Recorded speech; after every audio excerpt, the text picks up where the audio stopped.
Welcome to Merkaba Chakras, where we talk Buddhism in the fifth dimension. Welcome to another podcast episode of Merkaba Chakras. I'm your host, Vaughn Galt, and today we learn about the biblical figure Enoch, whom is spoken of in the Book of Genesis. Enoch is famous for the angelic light language and its messages, which he translated. Now we're going to discuss the newest Enochian Angel messages with writer Daniel Rekshan of the Book of Galactic Light. So with that, Daniel, welcome to Merkaba Chakras. Welcome back. Thank you. Thank you for having me.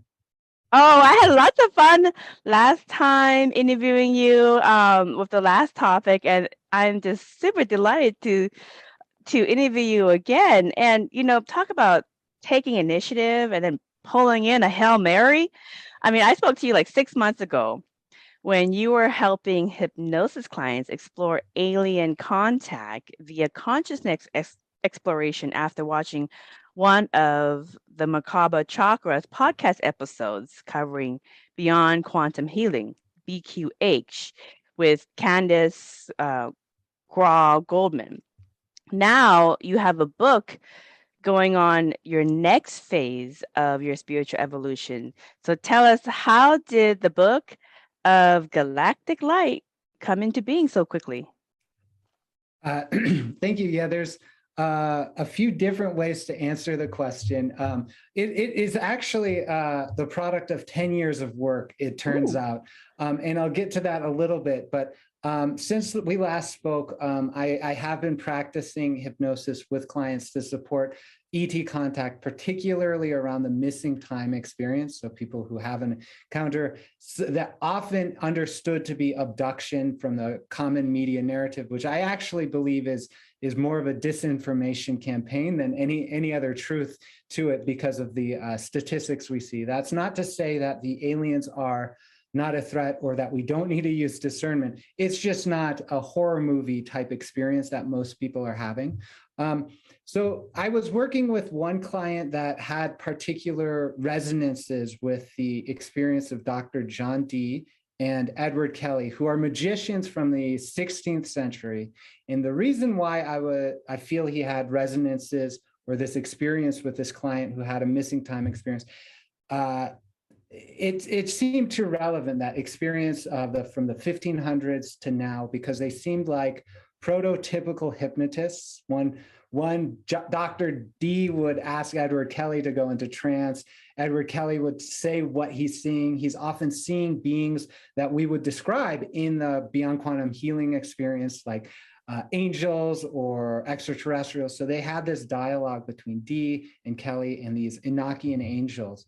And so I thought it was really relevant. I thought it could provide the answer for me to move forward with this one client who has extreme connection with the other side, but hasn't had a full integration experience with it. He speaks about it publicly, so it's not breaking confidence in terms of how I'm speaking about it. So that was one reason I was like thinking about John Dee and Edward Kelly as a possible solution for this case. The other side of it, though, there was another event that happened between when you talked and the inspiration of this book, which was I participated in the Making Contact Convergence online event, which brought together hundreds of people to talk about ET contact, brought together dozens of experts.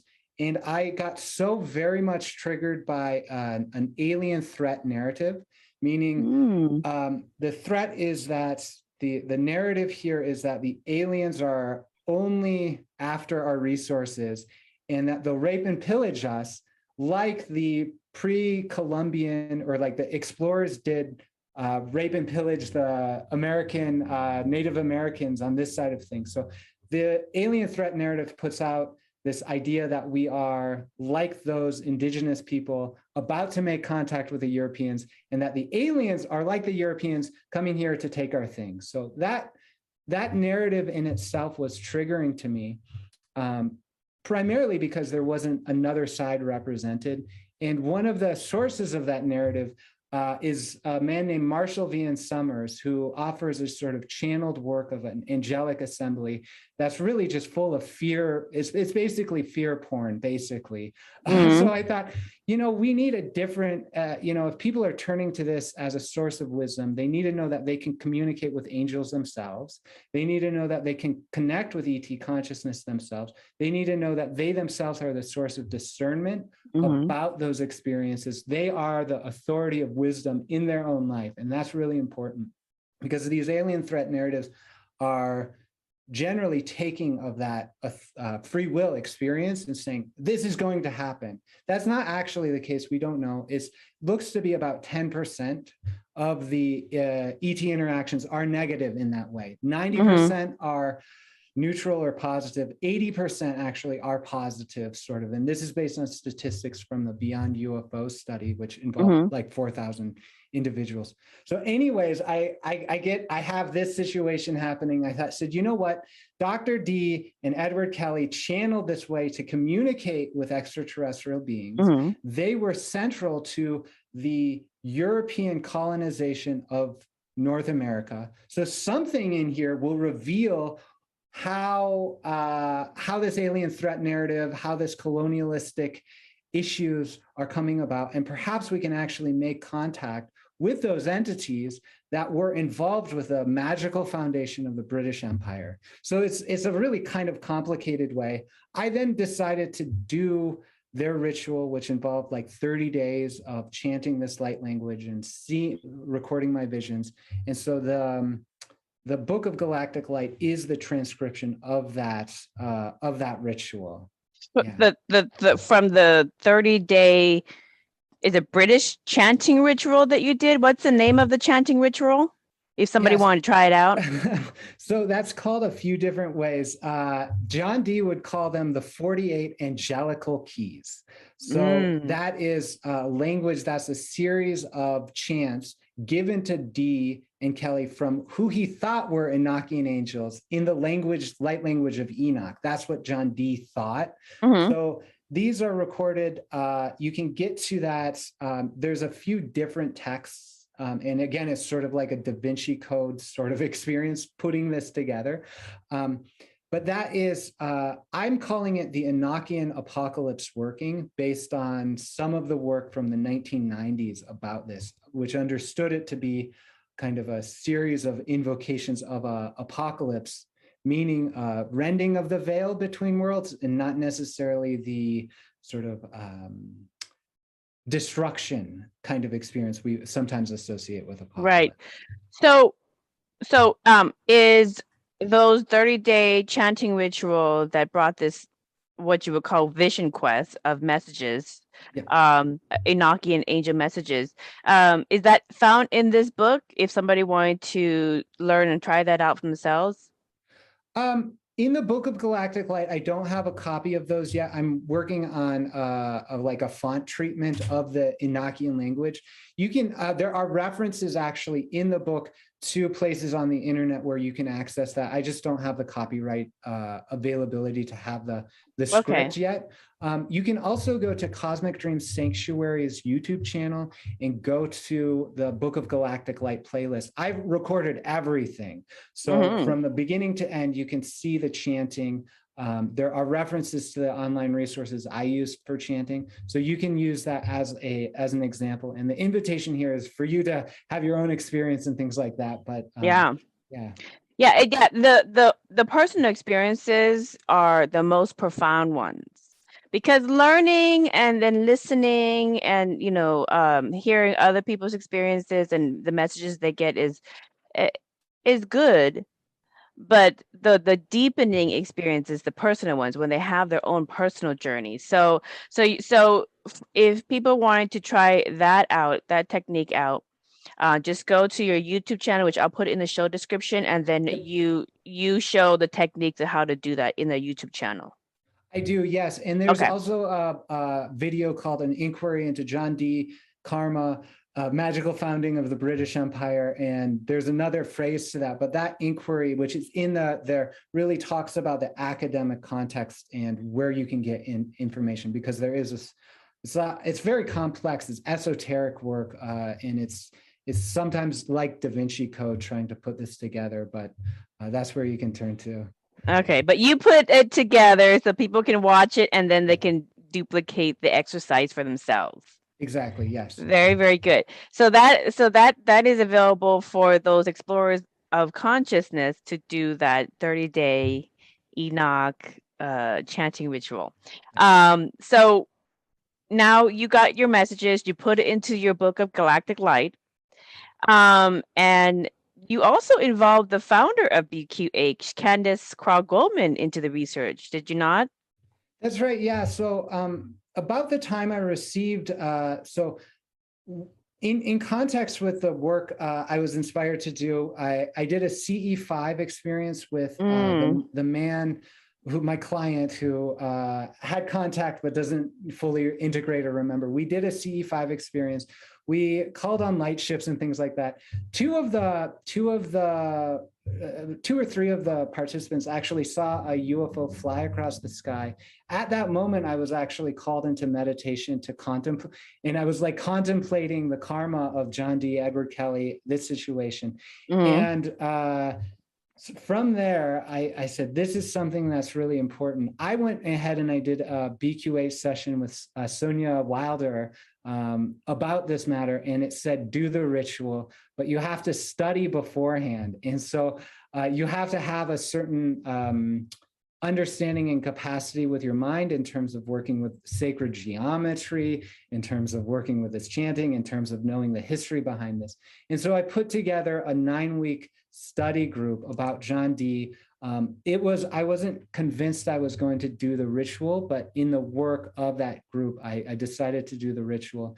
Candace responded to a posting on BQH because Dolores' spirit told her to. And so that was one of the contributions she had, was sort of speaking for Dolores.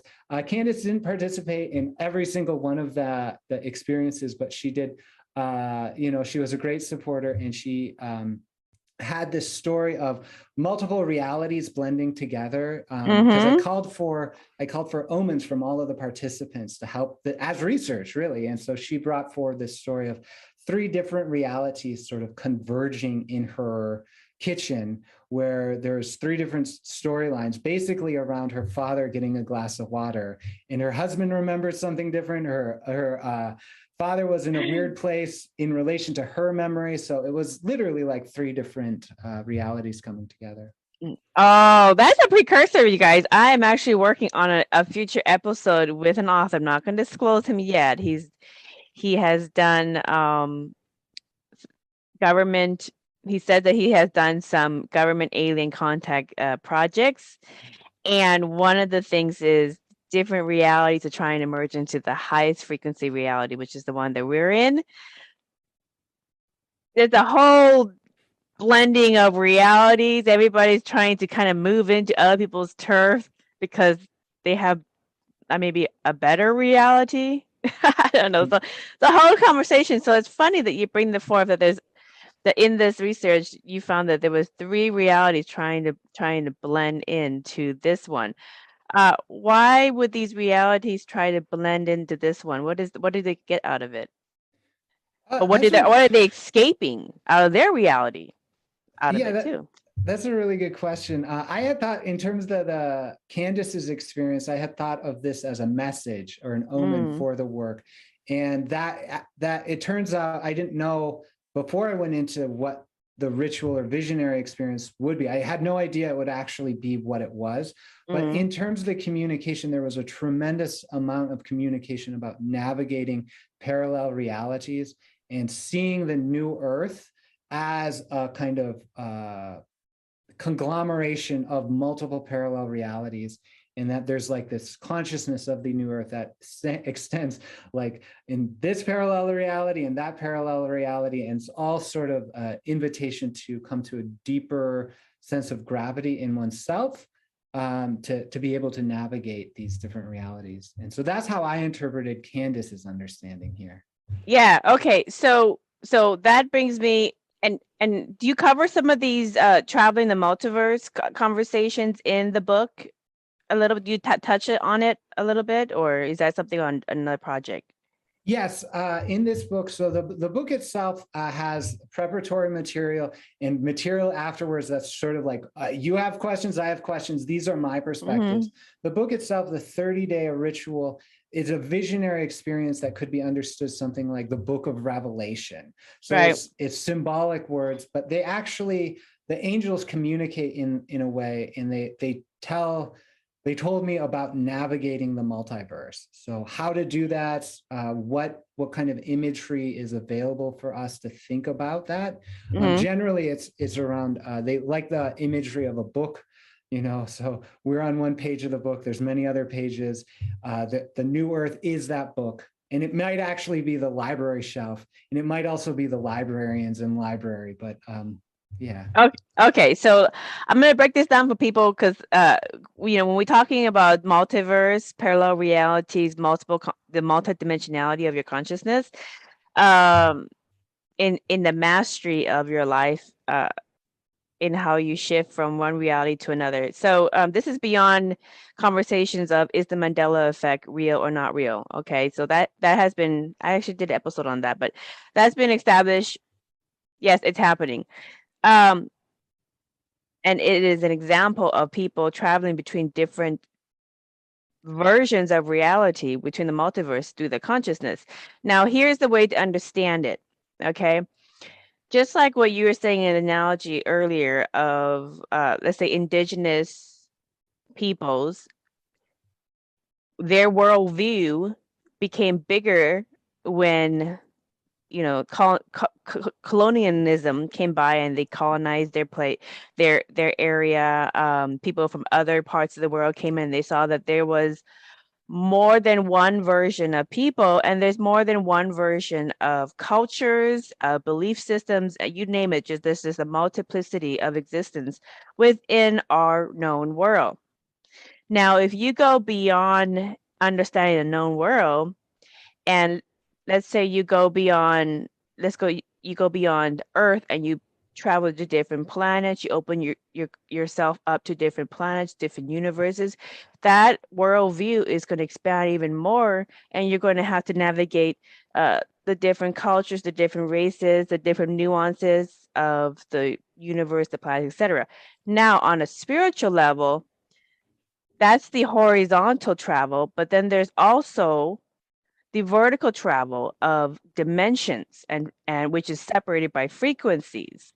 And we talk about this a lot in Buddhism, in ancient advanced Buddhism. When you're ready for the multiverse conversation, you'll be talking a lot about sound, frequency, and consciousness. And that plays into which version of reality of the multiverse, because they're separated by frequency. Which version you're going to go to. And so if you are a conscious being within samsara, within creation, and you are traveling the multiverse within your consciousness, just like there are guidelines for the best traveling experience for if you're going to travel to different places on the earth, or you can travel to different places if you are in a galactic society to navigate the universe and different planets so that you have the most pleasant experience. There are guidelines suggested to traveling the multiverse as well. So you don't get into dimensions that maybe are not as pleasant for you as you would like. And so that you experience dimensions that are more pleasant for you, and you have more enriching conversations, interactions, and enjoy your presence and your life in those higher dimensions of reality. So, and so this is a conversation, and there's no right or wrong because everybody has a different version of what they like to experience. But this is a conversation that you are having with the Enochian angels, is to how to travel through multiverse. So with that preface, did these celestial beings that co-authored your book, because you say that, that the celestial beings co-authored it, what was their mission or intentions for basically leveling up the conversation beyond John Dee of these are the light language, but now you can use these light languages and these techniques to travel the multiverse within your consciousness much more pleasantly. So, what's their intention for bringing that out now? Yeah, they want to address some of the old karmas of empire. That's one of the so there's many different causes here, but one of the dimensions of cause is the addressing of karma associated with John Dee and his communication with the angels and what happened after that, which was the expansion of the British Empire and essentially the genocides of people and destruction of environment. It's sort of like they tried their best with John Dee, and like it was just at that historical time where it was colonialism was going all over the world, and it's unfortunate. And so just like we have to address some of those issues in our life just by the fact we exist here. So and we're not bad people because we're using plastic bottles or fossil fuels. It's just the system.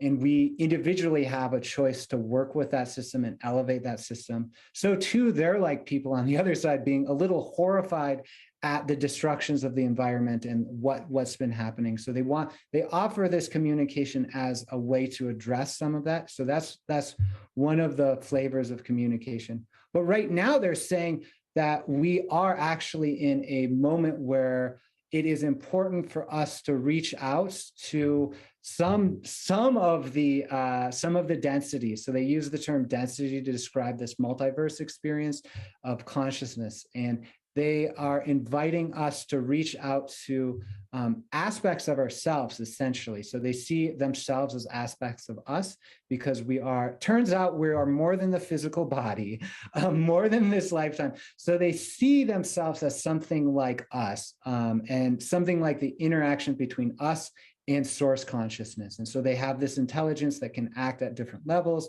but they invite this understanding of working with the multiverse, navigating these things. They've provided this primarily for us to be able to engage with the greater community of beings that surround us so that we can really embody an experience of peace, love, and unity consciousness, which will be of benefit here now because of the historical pressures of the climate change issues, the social issues that we're experiencing, this whole strange world of the medical, military, industrial complex thing. So they say you can step out of that if you relate to consciousness in a specific way and tune into your own natural capacities for relating to this greater community of consciousness so that you can choose to navigate where you want to go.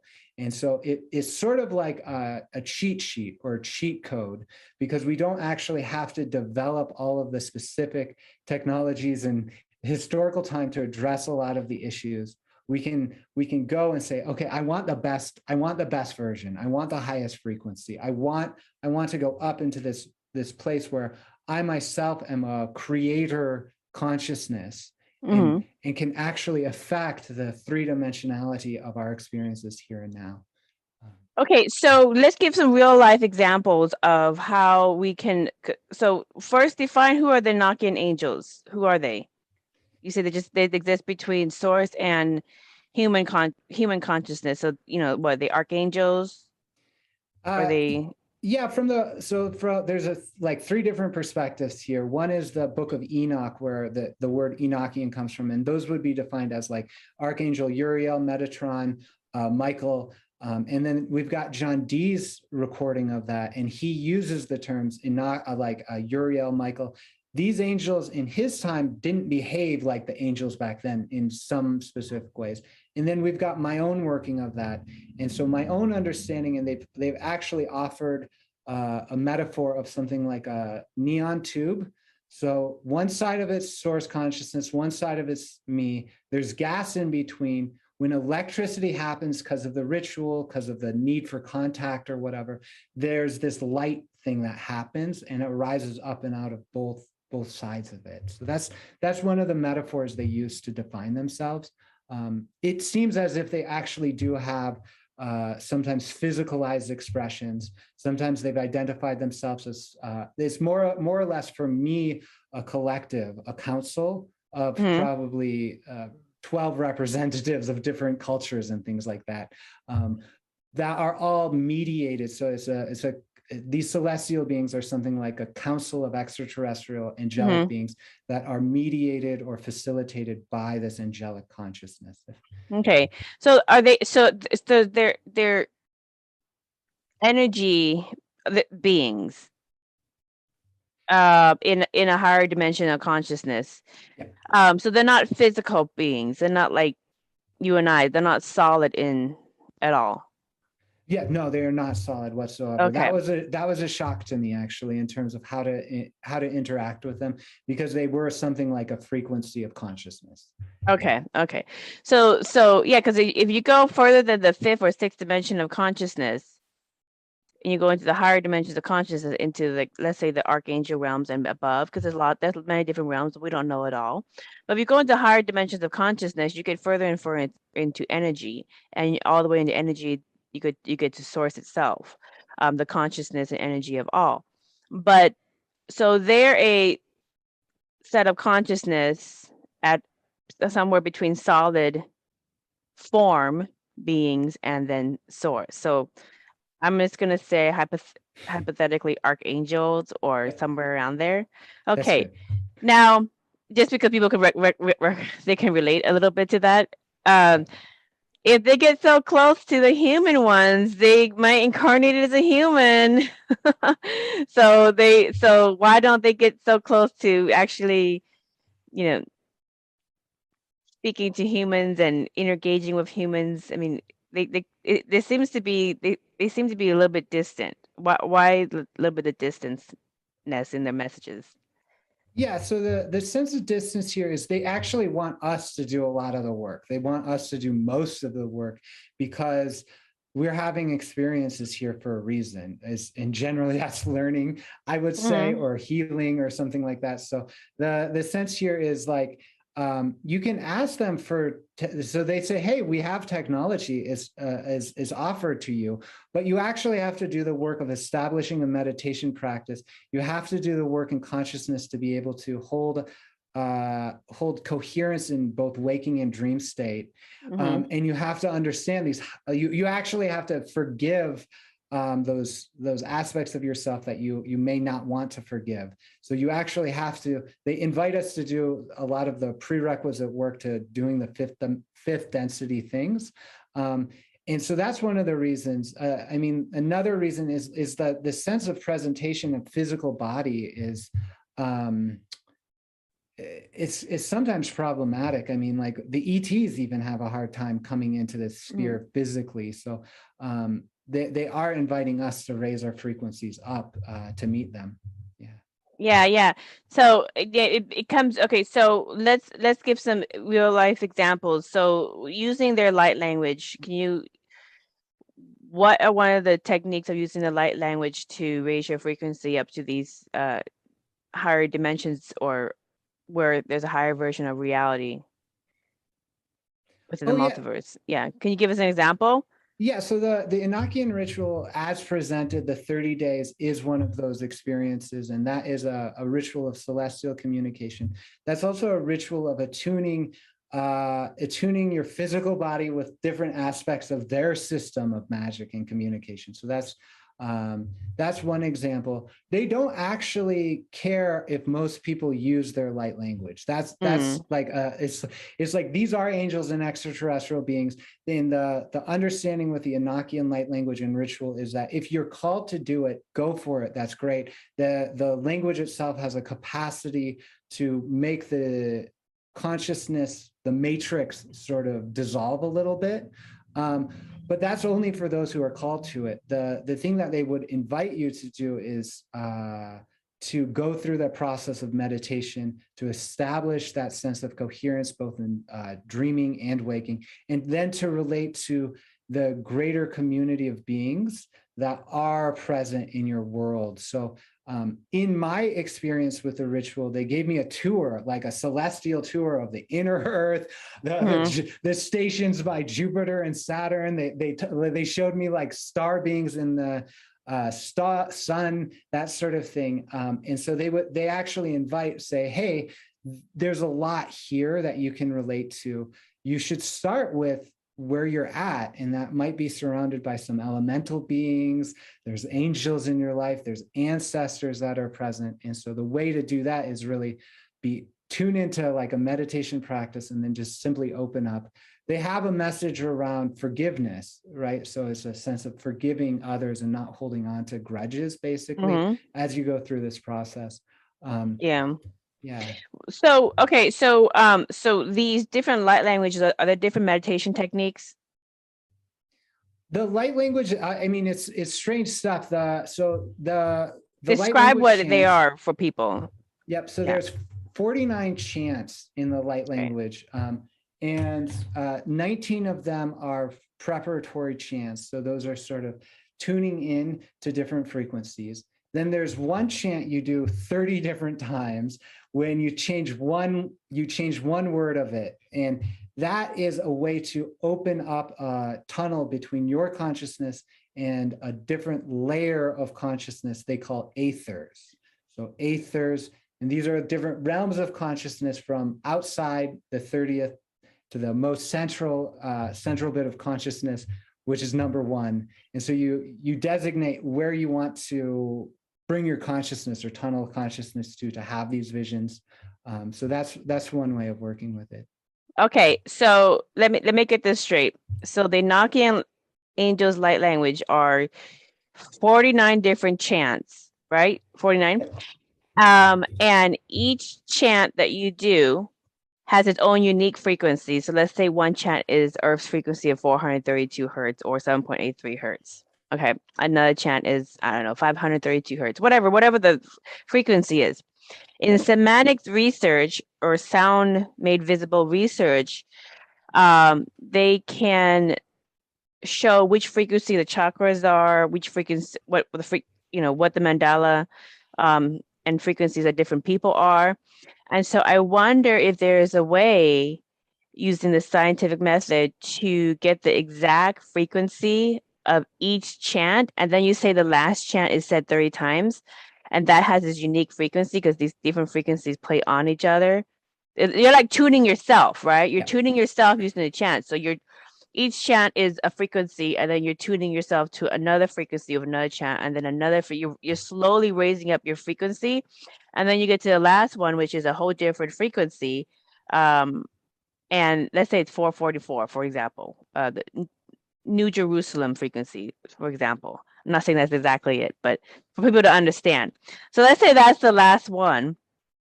You say that chant after you tune up to these different frequencies. You say that chant, which takes you to the last frequency, and then you say that 30 different times, and now your aura field, your energy field is completely finally tuned up to that highest frequency of consciousness that you can finally tap into.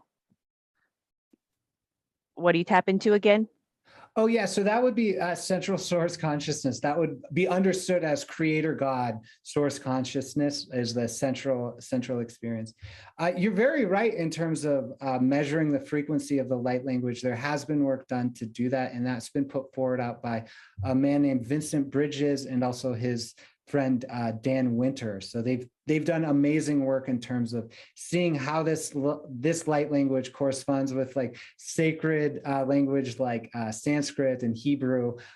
So there are correspondences there, actually. I wonder if Dan Winter and the other gentlemen or people who are working on putting the frequencies in the Enochian light language chants,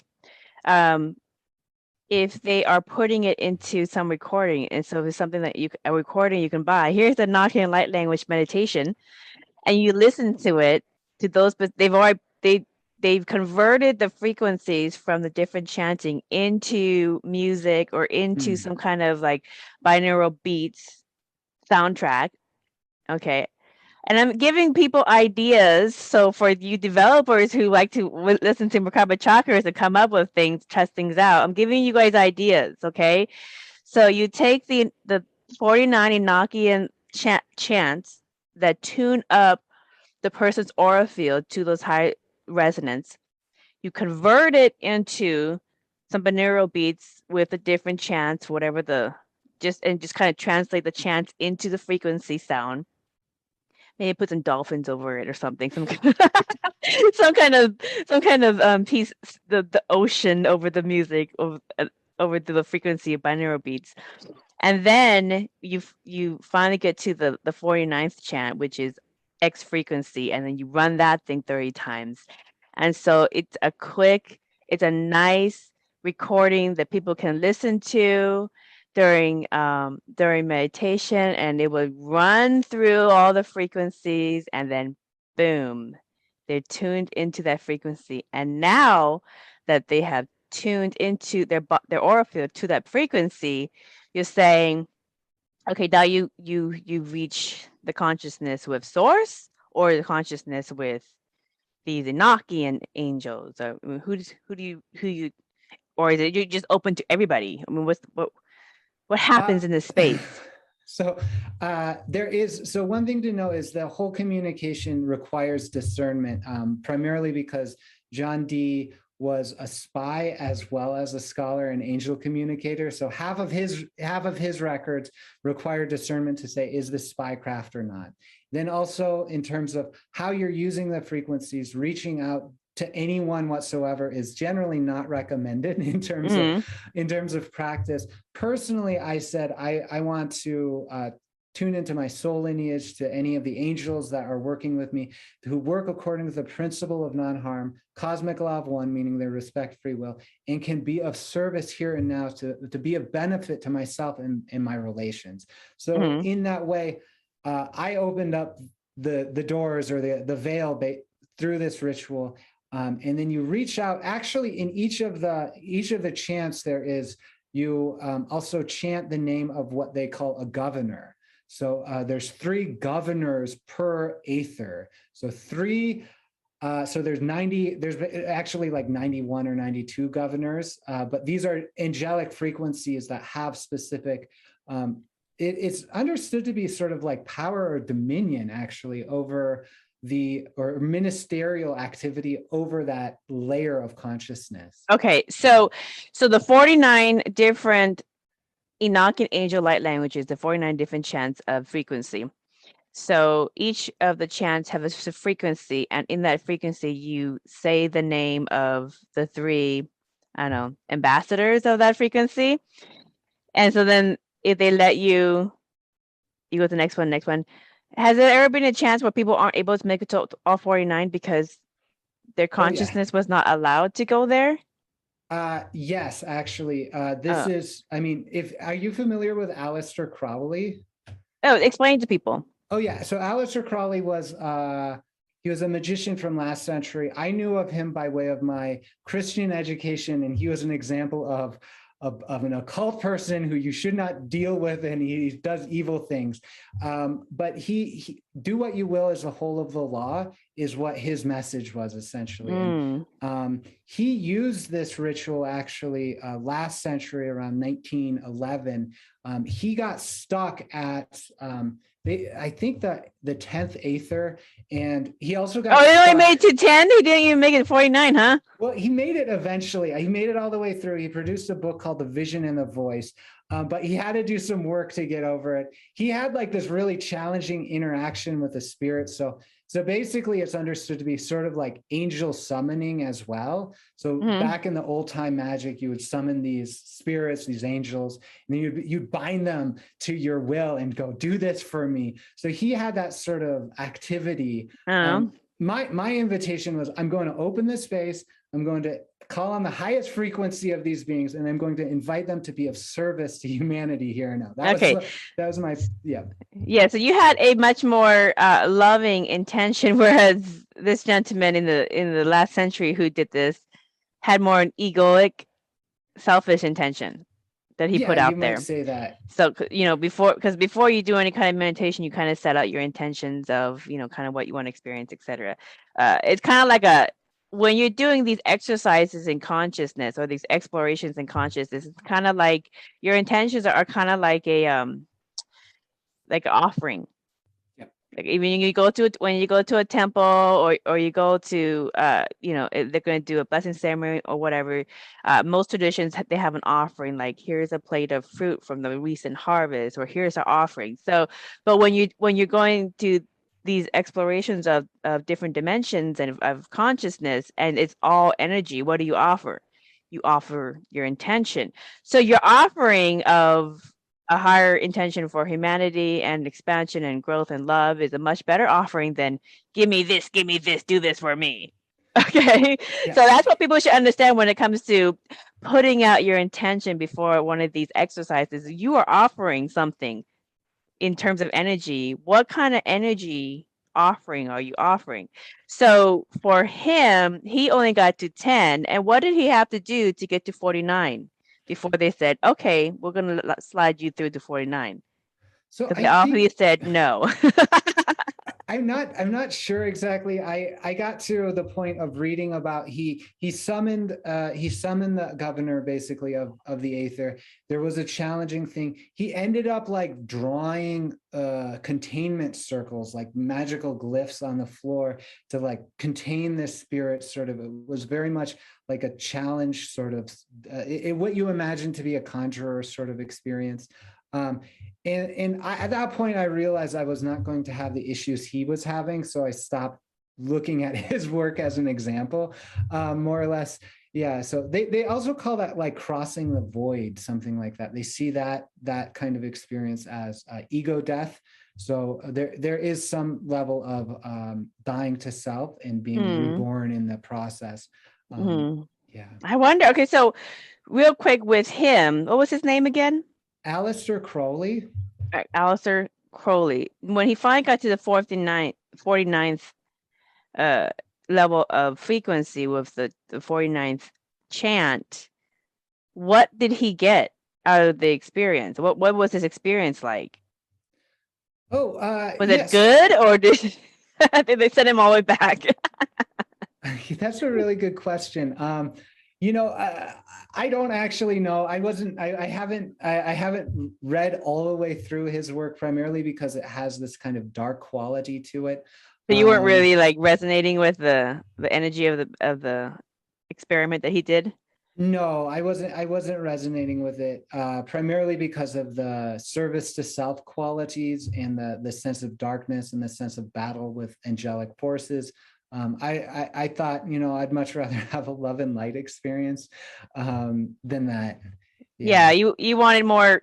You were seeking more. Your intentions were seeking more partnership, friendship, and whereas he was seeking more, I'm gonna catch you. I'm gonna catch a leprechaun and bring it in and show everybody else. Yeah, I totally get that. But that is a really good exercise in intentions, everybody. So, be mindful of what you put out as your intentions when you do these different explorations. The same thing goes when you're traveling between the multiverse within your consciousness and you're going, I'm going to change my perspective on XXX, or I've evolved with this perspective, and then you change your frequency. Make sure your intentions are mindful of any low-hanging fruit that you have yet to deal with, because obviously he had some low-hanging fruit that he wanted to carry it forward to the higher dimensions, which is it was mostly egoic. You're going to prove me right. I'm going to bring you down here. You're going to prove me right. I'm going to be able to catch a leprechaun and show everybody that kind of mentality. So I get why they kept him at the 10 for a while. Yeah. That's hilarious. They are pretty funny when it comes to teaching some people a lesson.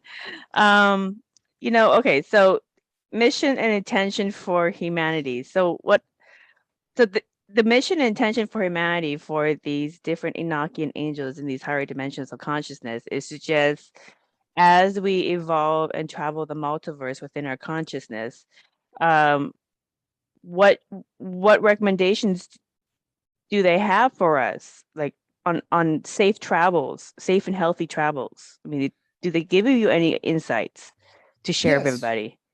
Okay. Yeah, it's like a few steps. They say be more open than closed. So in terms of like relating to others, you would have a tendency to be more optimistic and believe that another being has a goodwill than bad will. So that's important. Be more open to your own intuition than closed down. So they generally say don't worry about it, but this is a good practice. They also say please do go through a process of forgiveness. Please do understand that all is one at some level, right? So all is one at some level. Then forgive yourself, because that's ultimately what's going on. Even the strange narratives, the covert humans, the darkness that we're experiencing, this is some aspect of ourselves. So let's forgive that, and then embody. And how do we forgive some of the aspects of ourselves that are really just horrible aspects in some aspect of it? So what recommendations do they have to let go of the anger of the horrific things that transpired within humanity that are reflections within our consciousness, since we were all interconnected? So that's really hard for people to do. It's the understanding that all is one. They would actually, they said to me, please do apply like classical conditioning methods to your mind to say all is one, right? So it's like use what's at hand to do that forgiveness work. It's going to be hard. So they say it's like practice meditation. I mean, immediately after this, I upped my meditation practice. I started reading the Lojong Tibetan Buddhist mind training for this purpose. It's like the practice of Tonglen, which is breathing in suffering, breathing out cessation of suffering. So those are all very real practices that they said to me to do because I had familiarity with them. The invitation that they would really love to put forward is the understanding that we are living in a conscious universe, that all is one, and that there are actually assisting beings that can be of service in a way that isn't destructive to our maturation as spiritual beings. So one of the strong invitations here is to be able to call forth these fifth density or higher beings into our presence, because there is something like when we meditate with other people, right? Like the people who don't meditate well, their heart patterns, their breathing patterns get entrained to the strong meditators. And we see that with the Maharishi effect and things like that. So they would say, if you need some help and you want a physicalized example, call for assistance from this conscious universe that's actually surrounding you. It won't look exactly like it looks for me. It won't look like exactly like for you, because you're a unique being in a unique place, surrounded. It's like you have all these neighbors that are willing to assist you. You just have to open up and ask them, actually.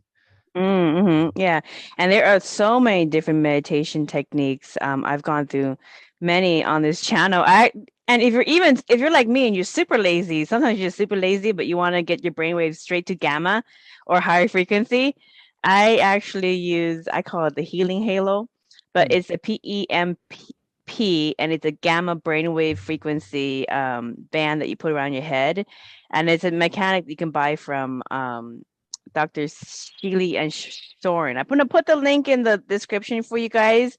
That's for the super lazy meditators trying to get straight to gamma. But there are plenty of other ones too. I've tried plenty of other ones. And sometimes you kind of, I don't know about you, Daniel, but I kind of switch between different meditation techniques. So sometimes I get bored of one, I'll move on to another one, and I'll go back to my favorites. But they all, you get really good, and they all kind of get to that resonance point in your brain hemisphere. Okay, so more meditation. So yeah, that one is going to be hard for a lot of people because I've done plenty of sessions with clients where they're trying to forgive and let go of the anger of being molested by their family member. Yep. Which is the most heinous one. Yep. That many people who have trauma in their childhood is family molestation, and rape is the hardest one to forgive and let go. But then when they go through and they see that multiple lifetimes they've been trying to work this out with that person, and they have switched roles, and that they have picked a role that was very hard to give that person a, there's like some kind of soul contract going on. They might not like, but they understand a little bit more. And at the same time, they are able to rewrite old wounds and rewrite the storyline as well. And those wounds completely heal like as if they never happened. Yep. Okay. So, there's those techniques, but even on a greater level, like forgiving injustices in humanity, that's really hard for some people, like forgiving slavery, so it's because there's genetic and family ancestry of conditioning from slavery that kind of stays within your psyche as well. So you're going to carry that to the higher dimensions, and you can't carry it to the higher dimensions because it doesn't, in order to have those exist in the lower dimensions of consciousness. So how do you transcend these difficult situations within your psyche that are not going to be brought up to the higher dimensions? That's the hardest one for most humans. Yes, yeah, I totally see that. In like in the ET contact field, there's a whole bunch of alien abduction experience that actually are happening. There's this whole narrative of like alien human hybrids and a slave race and like a slave planet. And then, like you said, the very historical effects of like slavery and rape and things like that. It is hard. It is hard. It does. But there's a couple messages that they would put forward. One is, don't worry about it so much. It's like work with where you're at, be more open than closed, because it's you don't have to forgive everything. And it's also, they're very clear, don't tolerate that bad behavior. It's like that's not welcome. You can forgive those beings, but you're not, it's like we can't tolerate abhorrent behavior. That's not appropriate. So that's a really strong distinction to make. Yeah. That's some discernment there. There's a big lesson about discernment when it comes to these, to navigating consciousness and navigating the multiverse, is to discern the lessons. So it's like you may forgive the snake bite, but you're not going to be best friends with the snake afterwards. Okay, you're going to have some respectful boundaries. Like, okay, well, I'm going to move on, and you're going to go back to to where you were, and I will move on with my path. I'm not taking you with me. We're not being best friends here. So, and that's okay. So, okay. So it comes to the question of respectful boundaries. Okay. So because this is critical, many traditions, even metaphysics traditions say, you gotta forgive, you gotta let go, you gotta accept what happened, you gotta learn from it, and this is very anecdotal for most people, like, yeah, that makes sense.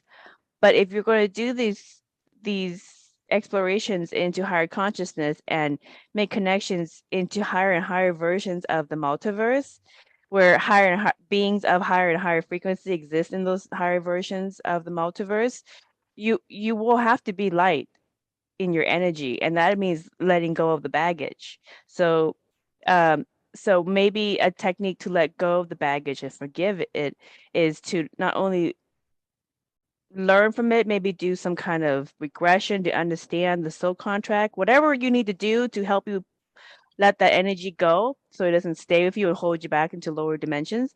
But also maybe set some new boundaries so that you don't continue to keep yourself in those life lessons. I mean, do they say anything about life lessons? Because these are all life lessons. I mean, there needs to be some kind of balance.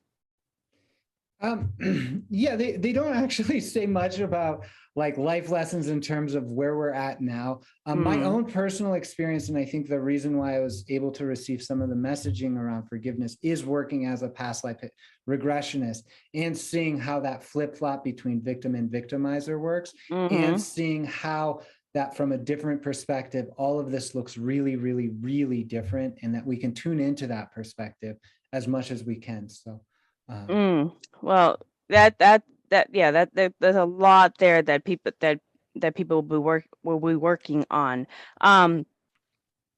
because I mean, I understand the intention, the mission of these Enochian angels is to have us, be good stewards of the earth. Yeah. And as one of the missions. Yeah. And with regards to being good stewards of the earth, there's also balance in that conversation as well, because we can be good stewards of the earth, but you can go too far. And if you're, let's say, taxing and punishing people for breathing the air or for existing on land, then it might be going a little bit too far. So there has to be, I think, in my perspective, I think there needs to be some balance between human existence and being responsible stewards of the earth. Same thing goes with, obviously you can't just let a hurricane take over and you throw everything away. Then afterwards you have to come back through and rebuild, and just all of that conversation about balance. So balance, discernment and balance. Those are the 2 lessons, and forgiveness, 3 lessons that humans really need to keep drumming home over and over and over again. Is there balance? Are you practicing discernment? So you're making the most wise decision. Is there any leftover baggage or energy that's holding you back that you need to forgive? And there's so many different techniques for forgiveness. So so we'll leave it at that.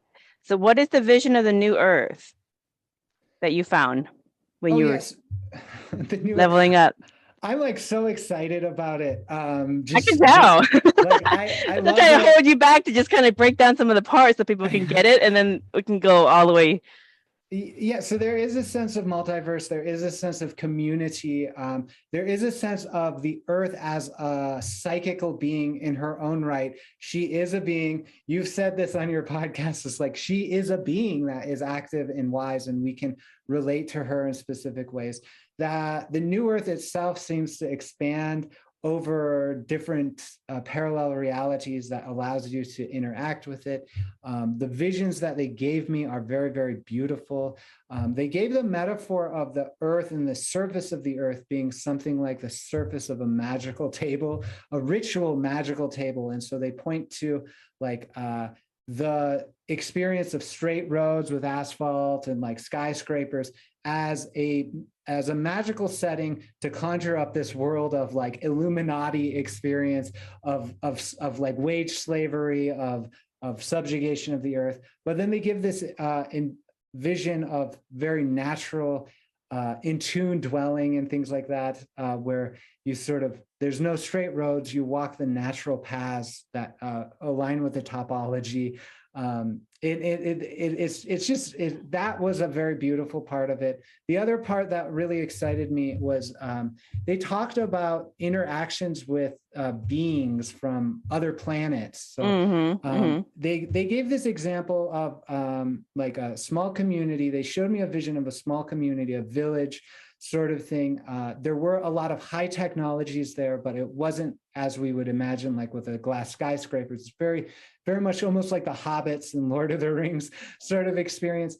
And then there's the Syrians from Sirius come in, and they interact with this community in like a farmer's market type experience where there's and there's no sense of needing to trade for substance, right? So everyone's all taken care of. So the only thing that's valuable to trade is like works of art, works of heart. Like, oh, look at this thing, it's from earth, it's from the new earth, it's so beautiful.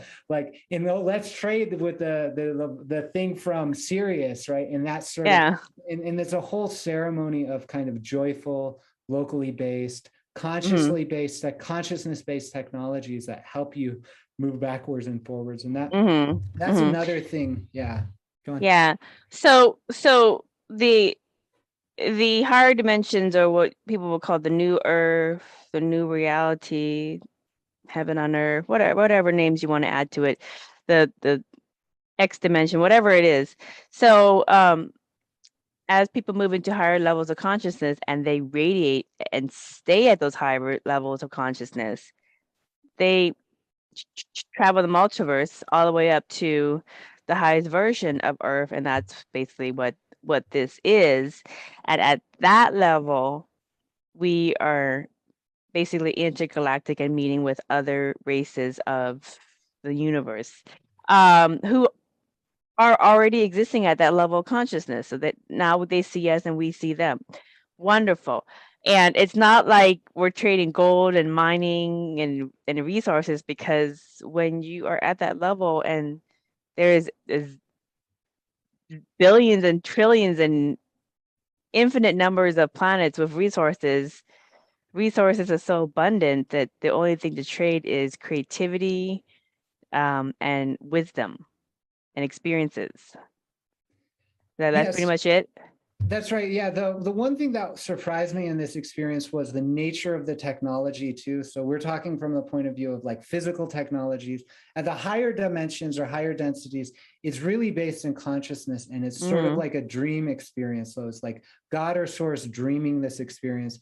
And at that level, we get to have sort of lucid dream type experiences where it's like you want to fly, you can fly. And you don't, in a dream, you don't go mining iron to build airplane wings, you just fly. And so that's the invitation, is actually to relate to the conscious universe in a way that can help you do those things. Yeah. Now, is that level of the new earth, is it physical or is it energy? I personally try to, I like, my approach is like psychological, spiritual. The angels were very explicit. Please expect this to be physical. That's their message. Oh, they say it is physical, huh? There is, so it's existing in this multiversal type dream level consciousness, but they say for those in the third density, the historical space-time, like please expect like magical visitations of angels, and also UFOs that have ETs in them. Like expect the ETs to come physically here. That was one message that they gave. It's not just all in our head or in our psyche. Yes. It is physical. Yeah, that's what they would say. I mean, I'm actually taking their messages. I'm working with it. I'm working with my dream practices. I'm trying to follow their advice to see how physical it can get. I'm not there yet at all, but eventually, hopefully in the next. Can you send one good one to my front door? I'd love to have them over for dinner sometime and see if they like the cooking. Yes. So I hear you've given permission, an invitation. I've given the invitation to many people. I want to have you over for dinner, and tell me what your allergies or your food preferences are, and I will try to accommodate. Otherwise, you're just going to have to figure out that you like spicy Thai food, or whatever I'm making, barbecue, whatever it is that you like for barbecue. So, so I've given the dinner invitation. It hasn't happened yet. I'm waiting for the dinner invitation. And the dreamscape state. Okay, that's been done and over with. So I'm ready for the knock knock. But the flying around above and seeing thinking lights. Okay, done. That's done many times. I want the knock knock. Now let me ask you this. Okay, so Mandela. So are Mandela effects or changes in physical reality signals of us moving through our heart portal into new parallel Earths? So I'm going to call these new Earth parallel Earths. So, I mean, what is the teleportation technology which these quote, quote, aliens or higher conscious beings will be teaching us? Great. Yeah. I think the sense of personal Mandela effect is exactly like you talk about. The Book of Galactic Light doesn't go directly into that as like, oh, by the way, expect you moving through these parallel realities. I would say that makes sense to me. The teleportation technologies they talk about explicitly in the Book of Galactic Light are what you might term the natural portal system. And so that is like there's a portal from center of the galaxy to the sun, from the sun to the earth. Throughout the earth, there's intersections they describe it as intersecting ley lines that converge with astrological experiences to create these things like doors. We understand them in the past as like fairy circles. In the tradition of the Hopi, it's called the Door of Emergence. These are places where you can actually go to other space times. So they say, yeah, you can use that. And they actually want us to be able to work with the energies that create those portal spaces here and now so that we can do it at a conscious level. So they gave a kind of a vision of doing it together collectively in a temple type situation. That seems to me the most feasible way of working with these technologies. They also describe, they say there's prerequisites. So there's 3 prerequisites for using the natural portal systems. One is single point, being able to maintain single pointed concentration. So you have to be able to not lose yourself in challenging or painful situations, primarily because you will be dissolved or whatever and redissolved. The other prerequisite, they say, is being able to maintain your consciousness, your lucid awareness from waking to dreaming and then dreaming back to waking. So, and the reason why you want to do that is because these portals, these natural portal systems are conscious beings. The energy of the ley lines are conscious beings. The energies of the planets or whatever that converge are conscious beings. So you have to be able to invoke them and make friends with them and invite them into the play of establishing these portals. So you dream that connection and then bring it into waking and then walk through there. Yeah. Okay, so I have a couple questions to break that down for people to understand as they experience this or as they investigate this for themselves as an experience. So, so in lucid dreaming or astral projection or hyperspace meditation, whatever, deep meditation, hypnosis, whatever form in which you are going to get yourself into that meditative state where you are having that lucid dream. So some people, actually a lot of people, myself included, can have their whole life, or they've gotten to a state where they remember, when they wake up, they remember what they dreamed of. They remember all the details of what they dreamed of. At the same time, they know when they fall asleep, they know when they're in a lucid dream that, oh, I'm in a dream right now, even though it's really real. And if there's something happening that they don't like in that dream, they will change it within the dream. Okay, be like, oh no, I don't like this. I'm going to change it within the dream. Or they'll engage with the beings in the dream themselves, like how they typically would. And if they really don't, and if they really are done with that dream, they'll just wake themselves up. So that's somebody who has mastered their own lucid dream to a certain extent. And so what you're describing in terms of moving between portals is very much that technique of being very conscious within the lucid dream. So if somebody is going to be traveling between vortexes or portals, you're saying it's best for them to get to that level that they have kind of mastered that technique within the lucid dream because it's much the same. Yeah, it's prerequisite because you are engaging with the conscious being of the portal, the consciousness of the portal itself. This is sort of envisioned like a wormhole, but it's actually like a conscious being. And I was present with my wife who gave birth to our son very, very recently, and that kind of consciousness. Congratulations! Thank you. Number 2. Yeah, number 2. Yeah. So girl or boy? Oh, boy. So you have 2 sons now? We got 2 sons. Congratulations. But so she was in essence a portal being. She was in essence a portal being. And the level of intensity of the consciousness of the portal beings, I understand to be something similar to like a woman giving birth. So you want to really make friends with her, and you really want to not be like distracted, right? So in engaging with her. And so in this case, the invitation would be to like have a lucid dream and then invite the presence or ask for the presence of a portal being that can take you to where you want to go. And then you make friends with that being. They'll teach you that's what the Book of Galactic Light says, is there's communities of consciousness around these portals that will actually teach you how to use those ones particularly for your need. So the instructions I'm relating are sort of general, Like if you need to know how to, it's like talking to old people in computers or whatever. If you need to know how to install software, call the Geek Squad and they'll let you know in particular. That's the level of instruction I'm giving here. Is like, if you want to use a portal, you have to talk to the portal beings and they'll teach you specifically in particular what to do. Okay, so let's say, for example, because I give this exercise and some people have a great time with this exercise and some people go, this is nothing, I'm getting nothing. So you can take a dowsing rod into the nature trail, wherever. Typically you can find those fairy rings, the rings of circles of mushrooms or flowers that grow in a circle. That's what they call fairy rings. But typically that is where the portal point is. That's where the vortex energy is.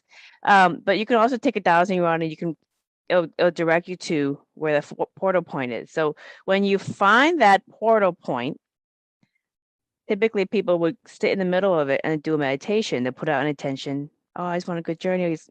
Send me good information, whatever, I'm open. So a nice offering, attention. And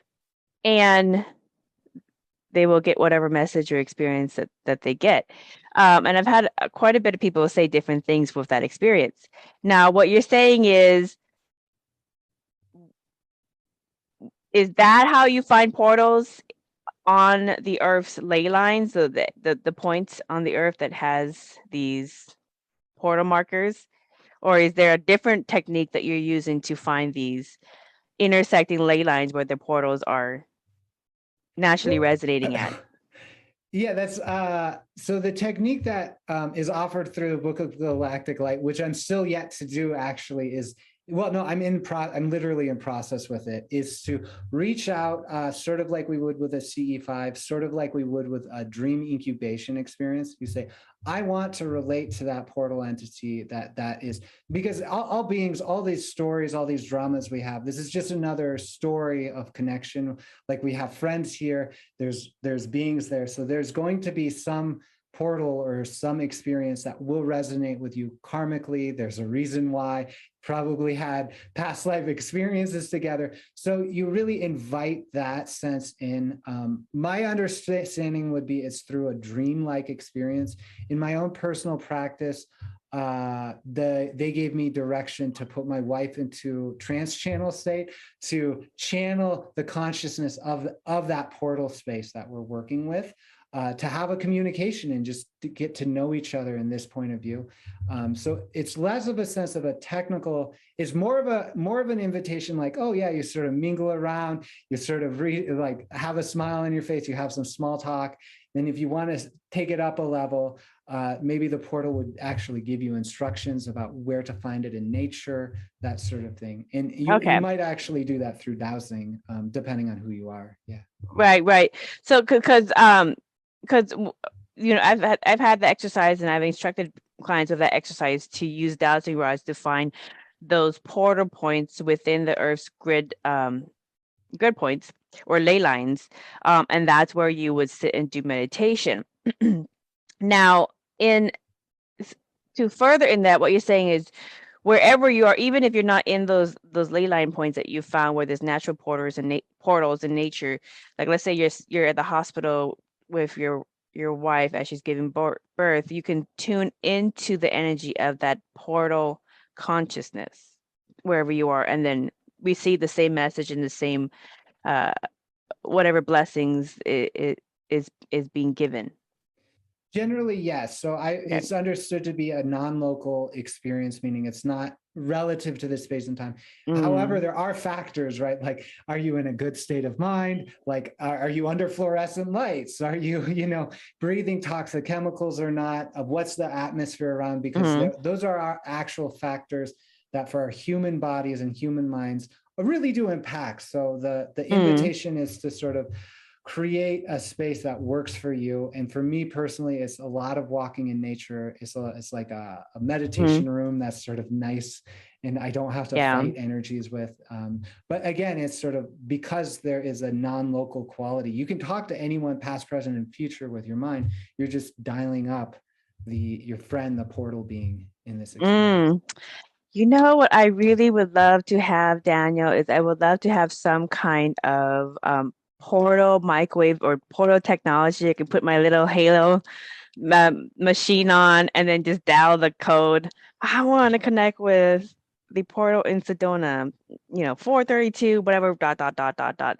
And then, whoop, and then it's like, oh, yeah, here you are. I have a question, or I want to connect to the portal in XXX. But, what about these Enochian angels say anything about like if you create a field of energy using scalar light or any other kind of energy light that's tuning into a certain frequency? Let's say they created a technology where it kind of levels you up to that level in the frequency up to 49 level of frequency, and then you're tuning in. Can you create a portal around your body and then just transfer biolocate? Like, I'm thinking out loud. I wonder if the Enochian angels gave you some kind of biolocation instructions, because that's basically a portal using your aura field. Yeah, so this is going to be weird. I mean, like the whole conversation. So I was shocked they didn't give specific information around teleportation and bilocation, because that's really interesting. They did give me an experience of talking with what are called watchers, and so how they watch. They gave me an example of there's a meditation that they say that brings the density of time into your bones, a meditation that brings the density of time into your bones. And that's how these watchers sort of skip over historical time and can like exist from 12,000 years ago to now as the blink of a second, because they're engaged in that meditation to portal through time. I would expect it's very similar to space travel. They said that happens in context of the consciousness of like a light ship. So like a UFO or UAP experience where that's the ship itself is holding that, and the occupants themselves are engaged in this time density meditation. Okay, so each in quote time, so we're in the year 2022, it has its own frequency. Yep. All right. 100 years from now, we'll have its own frequency. 5 years from now, everything has a frequency within creation, whether it's location, whether it's time frames or whatever. So you're saying is these watchers, they have gotten to a point in their organic cognizant AI light ships that they can basically just put in the frequency of the time and the timeline and the location and all these different codes, and then whoot, they're there, and then they can watch and see how are they evolving. Okay, well, let's fast forward and see what happens. So how are they evolving? So let me ask you this. Well, that's a very interesting experience of watching and observing creation. What are they finding with watching us? How are we doing in this experiment? Well, this is a good question. Do they tell you anything like that during your meditation? They didn't. So on one level, they would say in terms of the 3D, we are doing so poorly, we need to ask for help. That's their message. They're just like, you guys are destroying the environment. The society is out of whack. There's a lot of weird energies happening because of the socio-political thing.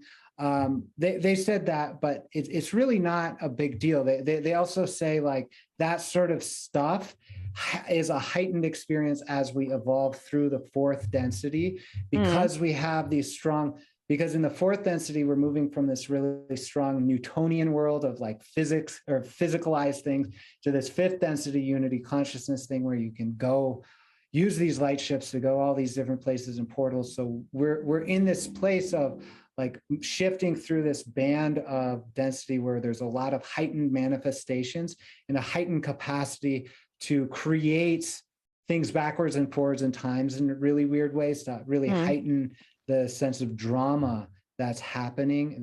It's really like if you've watched the process of psychological complexes, like if you have a mommy or daddy issue, basically, it'll work out through your partnership. And then at some point you'll have two relationships, three relationships.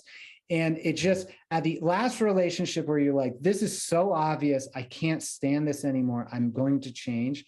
It's really a heightened experience. And that's where we're at. That's why we have this whole narrative around the medical, military, industrial complexes, is because we're about to move through that. And so in that way, it's very, very hopeful as well. And that's what they'd say. Yeah. I've been saying that since before 2012, since 2010, and I've written in my books, and it's been a constant theme, is that 2012 was 2555 in Buddhist era, and that's a year changeover into a new cycle for Earth, and it's a higher energy cycle. And so in the higher energy cycles, everything comes up in a faster, more accelerated. So if you're really happy and positive and you're focusing on those kind of things, more of that will come, and you'll have a different experience where you have to kind of troubleshoot all of the abundance. And then if you have unknown, like you say, mommy daddy issues or anything else, that's going to come up for you tenfold, and the universe will find creative ways for you to learn and evolve from that, and of course forgive that energy as well. So it seems like we're sitting front row seats to Earth's freak show. Welcome to the freak show. Yeah. Try not to lose it.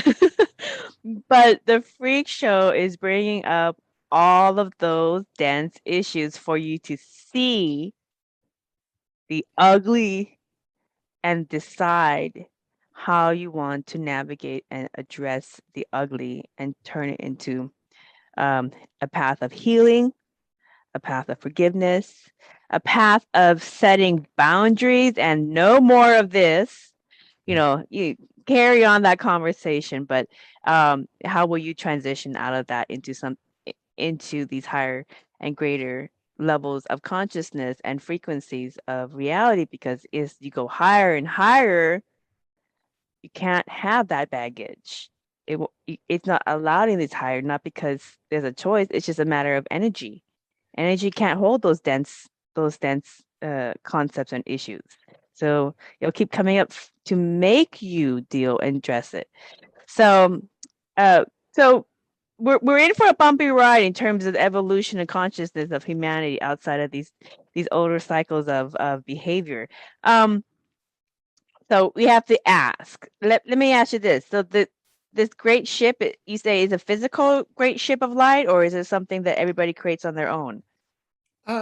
Yeah, so there's a few different types of ships that they reference. One is like surprised me. They said there's a fleet of light ships from the Atlantean times, like created with crystal technology that exists in like the astral world or whatever. That sometimes can become physicalized, sometimes not. And what do they look like? Those are sort of, you might envision them as, from a physical point of view, they might be sort of like we see the lights in the sky, UFO phenomena. But the actual experience is around, in the center, there's a room of white light. And then around the outside, again, it's sort of circular in nature. There's like an observation room. There's a hangout room where you eat food, is what they showed me. They actually eat food. Okay, so they're kind of physical beings too. It's sort of like that. It's sort of like there's a sense of flexibility in the intelligence of the ship itself. Then there's like there's actual rooms for inhabitation. It's kind of surprised me because they seemed very etheric type experiences. So that's one of the types of ships they reference. Another type is the like Vimana style mothership type experience. And here there's they showed a quality of different dimensionality within the experience. So there are just entire worlds within these, and these can appear as like little dots of light or as these big motherships that you might recognize from the Hindu imagery of the Vimana. The Vimanas, yeah. Yeah. And generally, so it's generally it's basically what you want to, where your karmic resonance is. One of the messages was like, if you were here in Atlantean times, you might want to look into like what you did back then, because you may have actually created a light ship that you can use now when the galactic energies come in through like the solar flare activity or whatever, because we are receiving more and more galactic energies. This is one of the ways that your enduring soul that has lived throughout these different incarnations have created. Yeah. Right. Okay. So so in a timeline, the Atlanteans, they exist and they create these light ships. And so if you reincarnate in this timeline and you were from that parallel Atlantean timeline that didn't get distinguished by the Great Flood, but you ended up existing and creating these light ships, where do you find them here? I mean, did they tell you where do you find your light ships? I know, right? Or here's another question. Let's say you reincarnated and you were from the Lemurian civilization before it got just, taken over by the mega flood. And let's say you have a Vimana, for example. Where do you find it? So where do we find these? Are they sitting there somewhere? Do they? So to give you context, I have past life recall of some experiences in Atlantis. So that's, I think, why they were speaking to me about that. It's only because of that connection. Like everyone has their own connections, and you can discover that. They said it actually was. It's not a parallel timeline. It's actually like the Atlantis there died. They could foresee. Like it fell, like, Atlantis fell, but they could foresee, just like we are foreseeing some possible futures where humanity is destroyed, and we've put together arcs like seed banks. We've put together bunkers. We've put together plans to go to Mars. They've done that too. And so these things have shifted slightly outside of our space-time. And so you have to engage them in astral ways first, is what they say, and that's one of the reasons why the dreaming practice is real. They said there's one underneath Devil's Tower. They were very clear about that. There's one underneath Devil's Tower in Wyoming, but it gave me there was an impression that there's thousands or many of these kind of, that they support perhaps 6 to 12 individuals, that kind of experience. And the sense I had is like, go out, walk in nature, start tuning into the intelligence of of Mother Earth, who exists slightly outside of time as well. And that the beings, some of the beings that you can interact with have also interacted and seen those light ships, and they'll help you. And it is sort of an adventure quest is sort of the invitation here. I'm trying it myself. Like I walk in nature and I'm like, oh, I'd love to see the light ship. Yeah. Okay, Daniel. So we're going to send some people on a scavenger hunt here. We're giving them a couple of different ideas to test out for themselves. So there are these invisible light ships sitting around in nature, sitting on these portal points, possibly. Because the light ships travel along the grid line, the ley lines, right? Because it's less. They're just traveling on the pole of the ley line across the Earth or whatever. So they probably sitting on one of these portal points. So I can just see a bunch of people taking these dowsing rods and going into the woods. Don't get lost, please. Hike responsibly, people. Yep. Don't get lost. Bring a friend. Make some breadcrumbs so you can find your way home. Be responsible in your hiking. But as you are trying these out and you're doing you're looking for portal points, you find the ley lines where the portal points are, and you're sitting in there in the fairy circle or in the point where you located, there might be an energetic portal there. and you're meditating, one of the things you can ask is there a light ship around here that I can investigate that's meant for me to be able to use? And so if you do that, you're saying that the consciousness of the portal may also go, yes, there is one 15 feet away. Just walk right over there, and there is one right there, and it'll make itself known to you. So hypothetically, and I'm gonna Hypothetically, try this out, Daniel, with my kids, because we good, walk the trails to good. the beach a lot. And so now I'm thinking like, Yeah, I mean the whole message here is there's many, many more beings in the world than we usually think about. These are beings that you can relate to in a conscious way. It's important to relate with a sense of belief, intention, and invitation. So this is what they've told me is the formula to work with this. So right now I'm sharing a frequency of belief because I actually believe these beings so much that I'm trying this myself. So we're all doing this together as a co-creative kind of journey into the unknown. But then, so there's a frequency of belief and possibility. And then we have to set out the intention, like, why are you doing this? I would so what would be recommend, a good intention? Okay, so because consciousness exploration and being multidimensional and traveling the multiverse within your consciousness, you've done the work of the healing and all, everything we talked about. So now you're finding these portals in nature. If you're lucky, it might be in your backyard. But and then you're setting up this meditation, this peace offering of attention. I would like to find a light ship so that I can make friends with beings within the universe using these light ship. What are some good examples of some good intentions that people can genuinely put out there as an offering for the beings of the portal to help locate these ships? I personally use the embodiment of greater peace, love, and unity consciousness here and now. And then we talk about what does that mean? So unity consciousness would be, I need experiences of ET contact. I actually ask for this when I do CE5 stuff and have like the ETs respond. It's like, I need to experience ET contact so I'm not freaked out about it, so I can hold space for others. It's just good work for all of us. Anyway, if you're curious about it, set it in the context of being of service to others.